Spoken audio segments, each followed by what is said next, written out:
Oh, don't fall, Mr. Fox. Okay, so we are going to do a video about fun things you can do with your dog. Okay, we all love our furry little friends, you know. You guys love part one so much that I made you a part two. Uh-oh. Mr. Fox is very jumpy today. Okay, so we're going to be talking about fun things for you to do with your dog. Spending quality time with your dog is essential to build your relationship and provide exercise and build your dog's confidence. And there are many activities that you can do together.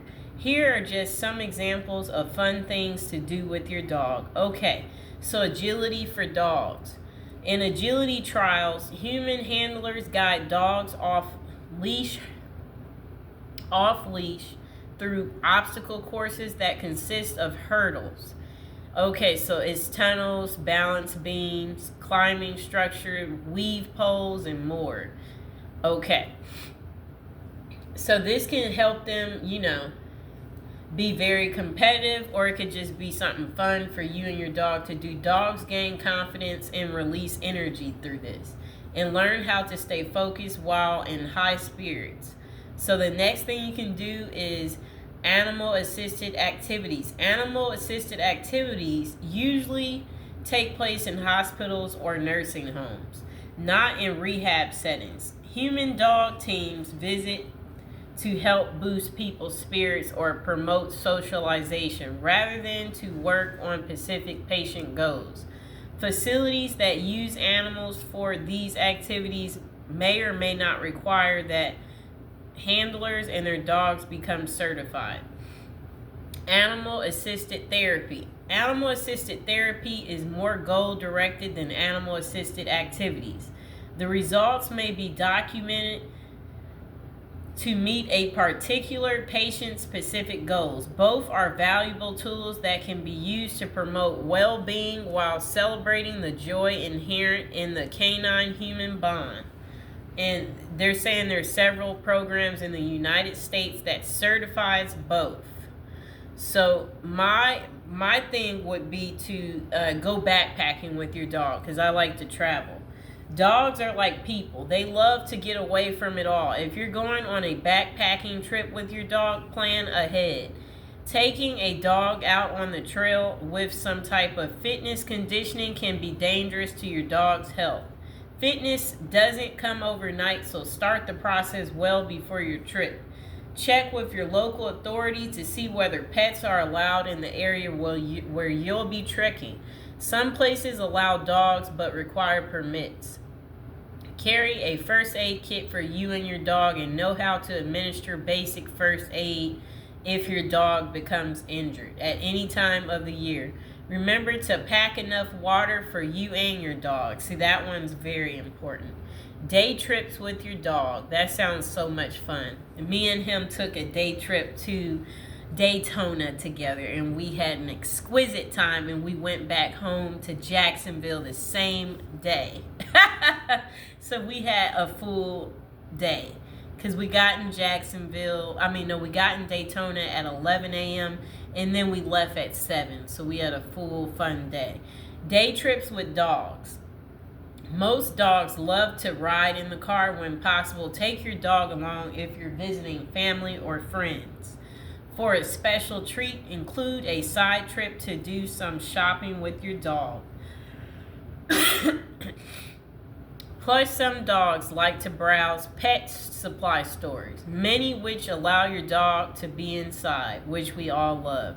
And if your dog is as small as mine, he can even go in places like Walmart. They won't bother you or hound you as long as he's quiet.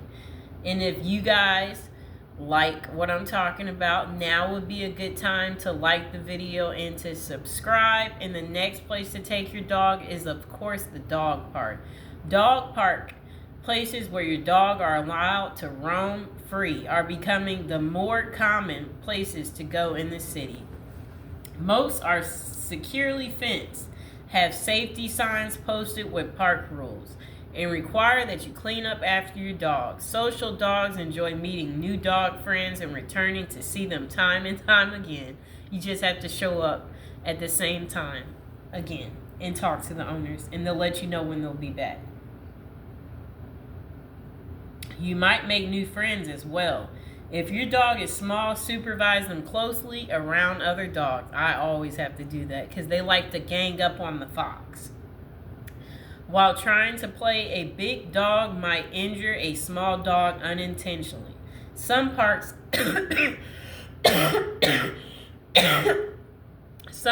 have a small section exclusively for your small dog. If your dog is as small as mine, or you have a Chihuahua, they do have a different area for the smaller dogs. So you don't have to put him in there with the big guys. Okay, so freestyle musical dance with dogs. So a choreography set of moves performed to music. Freestyle musical dance is done by dogs in partnership with their handler. If you have not seen this new sport in action, you will be amazed at the level of expertise that can be achieved through teamwork, focus, and practice and practice. Okay, so the next thing you can do is fly ball with dogs. Fly ball is a relay race that requires a dog to race over 4 hurdles, catch a tennis ball that has been released from a spring-loaded launcher, and then race back over the hurdle again. The dogs race in teams of 4. Any dog who likes to chase a ball will probably love fly ball, and it's an excellent way for your dog to burn up excess energy. It sounds like fun. I think Mr. Fox would like that. Frisbee with dogs. Dogs who love to play frisbee either purely for pleasure or in competition are called disc dogs. If your dog loves to play ball, you might want to buy a disc and get your dog involved in this great form of exercise. One word of caution, however, this sport involves a lot of jumping. So consult with your veterinarian before starting your dog on a vigorous frisbee training program. The next thing to do with your dog is to go hiking. Through most national parks, they don't allow dogs on trails. There are many state parks that do. For more information on finding dog-friendly trails in your state, visit hikewithyourdog.com. Also, almost every city has trails pretty close by that which you can explore your canine companion. Even city streets can be used for a hiking adventure. Take a local map and mark off a path up and down streets, adding a hill or two for more strenuous exercise. Don't forget to pack a first aid kit, plenty of water, and poop bags. Okay, so nose work. A fairly new sport called nose work or scent training uses the amazing capabilities of the canine nose, and it accommodates almost every type of dog. It can be done competitively or just as an enjoyable activity. Okay, so the next thing you can do is obedience training. All dogs should receive some obedience training. How far you take it is up to you. Some people want their dogs to compete in serious obedience trials, while others just want a dog who will obey simple cues in daily life. In either case, you both and your dog will enjoy benefits of better communication and increased bond that between you that results from time spent learning and teaching and practicing. For more information, call your local animal shelter and ask for a referral for a training class. Tracking. Play hide and seek with a toy or item of clothing can be a tracking challenge for your dog. In winter, a fun game is to place a glove with a treat inside for extra enticement just under the surface of the snow.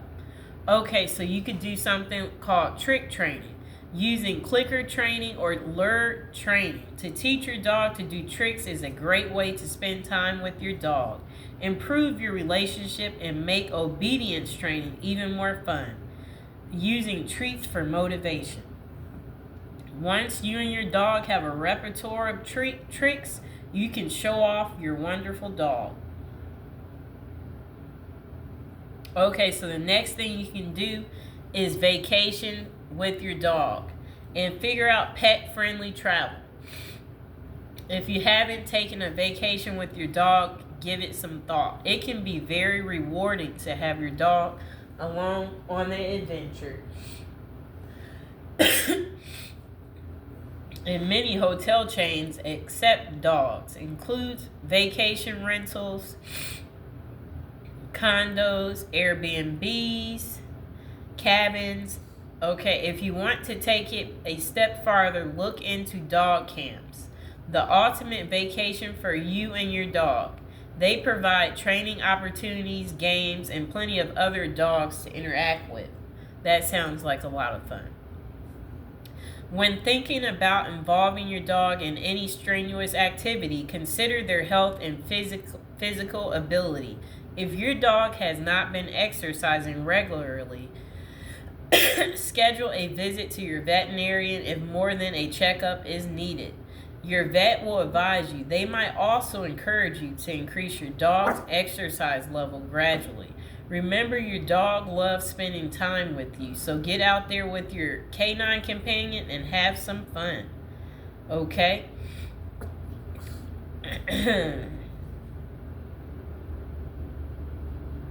So that's the end of the video. I hope you guys enjoyed the video. Please like, share, and subscribe.